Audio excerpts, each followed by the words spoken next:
Caralho. Rapaz, um pouquinho, tô meio tonto. Troca. Eu tô um pouquinho de chapéu, caí de cabeça. Vocês foram na piscina? Rapaz, eu entrei na piscina e dei um mergulho de ponta. Troca. Rapaz, eu entrei na piscina e mergulhei de bunda. Rapaz, entrei na piscina e caí de cabeça. Eu percebi que era quando você caiu. Você viu? Foi por volta de meio-dia, assim. Foi. Ah, E ele? Foi água do buraco. Troca. Não caiu água nenhuma. Troca. Então você pulou? Eu pulei, você não nem subiu, não chegou nem a subir água. Eu vi vocês pulando, rapaz. Eu vi quando ele não passou. Ele chegou pra lá. Mas, Não, eu fui pra lá jogar. Só que a água da piscina tava cristalina, você viu? Tava bonito. Não, a água tava muito feia. Tava melhor que o Rio. É. Você entrou no rio? Não. Troca. Entrei. Nem pensei. Não, é sério, porque eu não vi ninguém entrar no rio. Falar nisso, eu vi todo mundo no rio. Mas eu vi todo mundo nadando igual peixinho. Falar em peixinho. Troca. Falar em pedra. Falar naquela água ali bonita. Fala, pode continuar falando. Aquela água bonita ali. Tem um monte de peixinho. Eu vi, pai, ele falou que jogou uma folha, não, aliás, uma folha, um pão, não sei o que, uma pedra, não foi? Não foi só o pão. Ah, jogou um chiclete? Foi a pedra. Foi as folhas.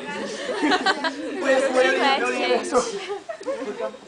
Mas sabe qual foi o mais legal? Foi a gincana. Sabe qual foi o mais legal? Dormir ontem à noite. Sabe qual foi o mais legal? Me acordar ontem à noite. Sacanagem das meninas. Rapaz, as meninas cantando daquele jeito, você viu? Não vi, eu tava dormindo. Não, você viu, você abriu. Você não viu nada. Eu vi mesmo. Você estava roncando. Não, mas eu cheguei a acordar, acordei com o olho sozinho. Aliás, acordei pro lado de cá. Quando eu acordei. Aliás, eu não acordei. Eu tava dormindo. Eu sonhei com isso. Percebi. Elas perguntaram pra subir, mas eu pensei que não tinha ninguém. Olá, lá. Emerson Juliano. Eu sabia que tinha gente lá em cima, mas eu fui... Você estava dormindo, eu queria que você se acordasse. Pra ficar interessante, podia entrar mais um na brincadeira. Verdade. Foi isso mesmo que eu ia pensar. Foi isso mesmo que eu não ia pensar. Vai, eu vou entrar. Tá vendo? Vai, Priscila, vai entrar. Ai, Priscila. Oi, Priscila, como vai? Tudo bem, e você? Bem. Tudo péssimo. Nossa, meu, tudo horrível. Nossa, tá uma maravilha, gente. Nossa, que puta. Que legal. O que aconteceu com você de bom? O que aconteceu Chega com pra você de lá. Cara, bom? Foi legal aqui? Você foi na piscina?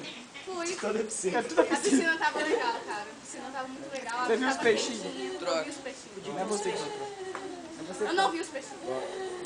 Eu vi as pedrinhas. Quem perguntou sobre pedrinha? Alguém. Ai, cara. Ela saiu. Ah, Tipo, quem te perguntou só pra ele?